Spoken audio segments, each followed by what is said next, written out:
देश के प्रमुख fund house ICICI Prudential Nifty EV and new age automotive ETF NFO launch किया है और इससे जुड़ी तमाम जानकारियां लेकर हमारे साथ हर बार की तरह अभिषेक जुड़ गए हैं।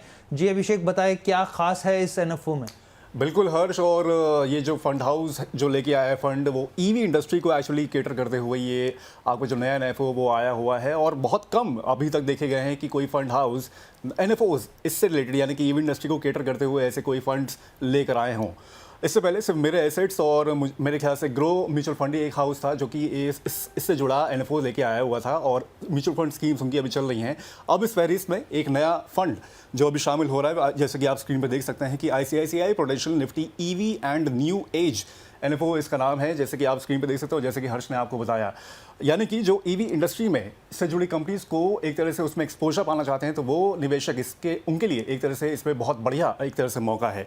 इसका जो बेंचमार्क होगा वो Nifty EV and new as automotive TRI है, और ये जो इंडेक्स भी है ये भी मैं बताना चाहूँगा आपको कि पिछले साल ही ये इंडेक्स आया था, और क्योंकि अभी ये ईवी इंडस्ट्री थोड़ी सी इमर्जिंग है तो फिर इसको लेते हुए अब धीमे धीमे कई सारे म्यूचुअल फंड हाउस आगे भी इस चीज़ को लेके इस म्यूचुअल फंड ऐसे मतलब जो ईवी इंडस्ट्री को जो केटर करेंगे ऐसे फंड्स लेके आएंगे।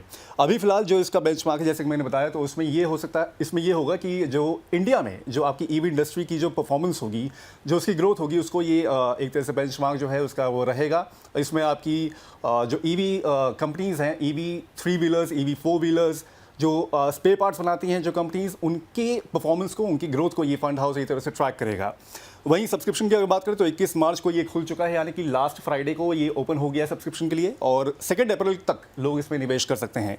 मिनिमम इन्वेस्टमेंट की अगर बात करें तो 1000 रुपये का, और उसके बाद मल्टीपल ऑफ ₹1 में लोग इसमें निवेश कर सकते हैं। ओवर टू यू हर्ष। बहुत बहुत धन्यवाद अभिषेक, आपने बहुत अच्छे से समझाया और मुझे लगता है व्यूअर्स के मन में पूरे इस एनएफओ को लेकर जो भी मन में दुविधा होगी वो आपने एकदम दूर कर दी होगी। यहाँ पे बाकी इस पे और क्लैरिटी लेने के लिए हम लोग सर के पास चलते हैं। यहाँ पे सर, मेरा सवाल आपसे ये है कि दो तरीके से आप इसमें सर एक चीज़ समझाइए हम लोगों को। एक तो ये देखिए ईवी इलेक्ट्रिक व्हीकल बेस्ड है, यहाँ पर निफ्टी को बेसिकली ट्रैक करता हुआ दिखेगा यहाँ पे।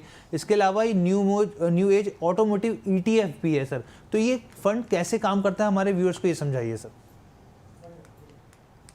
अभिषेक भाई ने बहुत अच्छे से एक्सप्लेन किया। तो बेसिकली ये 2 रूट से आ रहा है। एक ETF exchange traded fund, which means कि आप अपने जो डीमैट अकाउंट है उसके थ्रू भी ये फंड आप ले सकते हैं, और अगर आप म्यूचुअल फंड रूट से लेंगे उसको FOF बोलते हैं, फंड ऑफ फंड।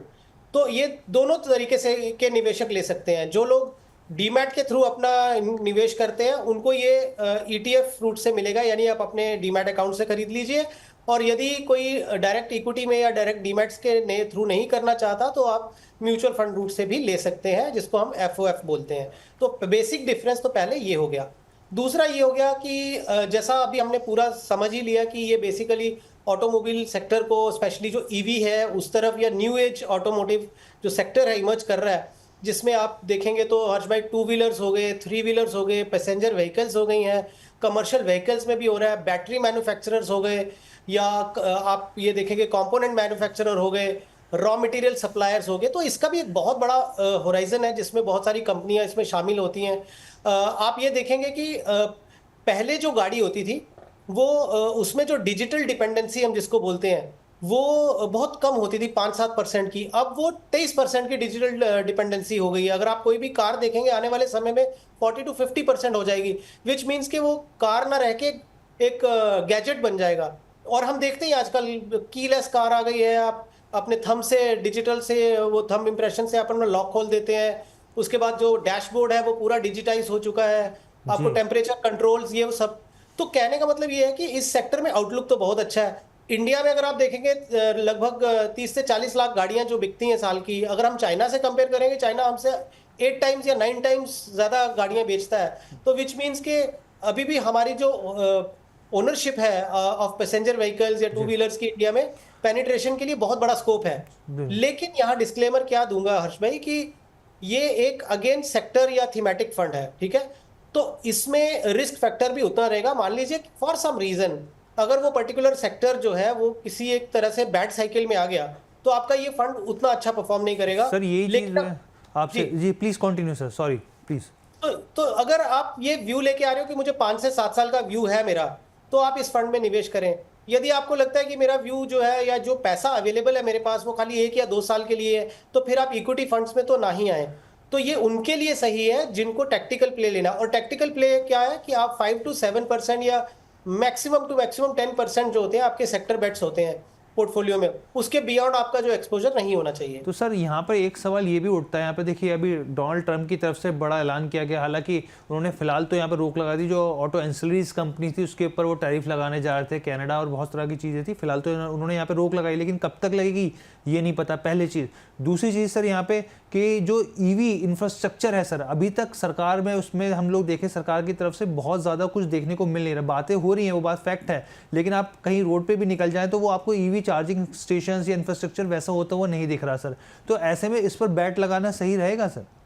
इसीलिए हमने ये बोला कि ये रिस्की बेट है, लेकिन इसका रिस्क रिवॉर्ड रेशो भी अगर आप देखेंगे कि जितना रिस्क होगा रिवॉर्ड भी उसी तरीके से आएगा। और होता है क्या है कि जब कोई भी, जैसे अब हम देखते तो है कि टू व्हीलर स्पेस में काफी सारे प्लेयर्स इसमें आ गए हैं और बड़े प्लेयर्स भी आ गए हैं। अगर आप हीरो की बात करते हैं या बजाज की बात करते हैं, टीवीएस की बात करते हैं, तो all big players have already got into two wheeler EV manufacturing, right. और अगर आप गाड़ियों की बात करते हैं तो जिस तरीके से महिंद्रा एंड महिंद्रा या टाटा या दूसरी गाड़ियां भी ईवी टेक्नोलॉजी को लेके आ रही हैं, तो क्या होता है कि शुरुआती टाइम पे जो जब भी कोई न्यू टेक्नोलॉजी आती है वो थोड़ा टाइम लेती है, बट एक बार जब टेक्नोलॉजी आ जाती है उसके बाद जो अपग्रेडेशन है वो बहुत तेजी से होता है। तो और मैंने यही चीज शुरू में बोला कि ये फंड जो है, अगर आप शॉर्ट ड्यूरेशन के लिए सोच के आ रहे हैं तो मत लीजिए। यदि आप ये सोच के आ रहे हैं कि हाँ ये मैं फंड में इन्वेस्ट करूंगा और ये मेरा टैक्टिकल पोर्टफोलियो होगा, यानी कि जैसे हम हमेशा बोलते हैं कि कोर पोर्टफोलियो और सैटेलाइट पोर्टफोलियो, ये मेरे सैटेलाइट पोर्टफोलियो का हिस्सा है। और ये मैं फंड जो है, अब एक बार जब मैं निवेश करूंगा इसमें जी, तो मैं इसमें 5 से 7 साल तक का वेट करूंगा। तो वो ये आप ध्यान में रख के ही इसमें निवेश करें। ठीक है सर विकास सर, और हर बार की तरह आपके साथ चर्चा करके बहुत मज़ा आता है। पूरी एनर्जी हम लोग आपकी देखते हैं किस तरीके से आप पूरी एनर्जी के साथ एक एक चीज़ें समझाते हो, बहुत अच्छे से समझाते हैं, हमारे व्यूअर्स को भी बहुत अच्छा लगता है सर। बहुत बहुत धन्यवाद, आपने अपना कीमती समय निकाला। और फिर हम एक बार उम्मीद करते हैं कि आप वापस जो तेज़ी है वो बनी रहे और फिर वापस आप लौटे तो एक नए हाई को हम लोग बाजार जो है वो छू रहा हो और निवेशकों का भी अच्छा खासा पैसा बन रहा हो सर यहाँ पे। बहुत बहुत धन्यवाद। ऐसी ही प्रार्थना हम करते हैं और उम्मीद करते हैं कि ऐसा ही होगा। ठीक है, बहुत बहुत धन्यवाद सर आपका हमारे साथ समय देने के लिए sir, thank you so much. तो ये ओवरऑल शो था सिप की टिप। हम लोगों ने कोशिश करी आपको कि जिस तरीके से बाजार का मूड माहौल बदला है, ट्रेंड चेंज हो देखने को मिल रहा है यहाँ पर, एक बम्पर तेज़ी देखने को मिल रही है, ऐसे में कहीं आपका पोर्टफोलियो पिछड़ तो नहीं गया। म्यूचुअल फंड की हम लोग अगर बात करें यहाँ पर, कुछ ऐसा तो नहीं कि जहाँ पर आपके रिटर्न दूसरे फंड के मुकाबले पीछे रह गए हों। तो ऐसे में आपको एक खास रणनीति अपनानी चाहिए। वो रणनीति आपको सिर्फ सिप की टिप पे मिलेगी। रोज़ाना शाम को 4 बजे आपको मिस नहीं करना है शो, रोज़ाना आपको जुड़ना है। हमारे जो चैनल है द बोनस, उसको लाइक शेयर सब्सक्राइब करना है। ये देखिए आपके सामने सोमवार से शुक्रवार शाम 4 बजे 9354027995 ये हमारा नंबर है। आप इसको नोट कर लीजिए, स्क्रीनशॉट खींच लीजिए और इस पर आपके मन में जो भी सवाल हो और रिव्यू करवाना चाहते हो वो हम लोग ज़रूर कोशिश करेंगे यहाँ पर। और आज जो कुछ क्वेश्चन छूट गए हैं वो हम लोग फिर आपसे ज़रूर लेंगे। और ये देखिए, समझ से समृद्धि जब आप पढ़ेंगे तभी आप आगे बढ़ेंगे। तो www.thebonus.in की पेशकश है यहाँ पर। शेयर बाजार, कमोडिटी और पर्सनल फाइनेंस से जुड़ी तमाम खबरें आपको अखबार से पहले यहाँ पढ़ने को मिलेंगी और सबसे लेटेस्ट डाटा आपको सिर्फ यहीं मिलेगा। तो ओवरऑल आपको ये शो कैसा लगा कमेंट करके ज़रूर बताइए। मोहित जी, मैं माफ़ी चाहता हूँ आज आपका सवाल रह गया, लेकिन कल आप फिर जुड़िएगा, आपके सवाल को ज़रूर लिया जाएगा। चलिए फिलहाल के लिए इजाज़त दीजिए, बहुत बहुत धन्यवाद।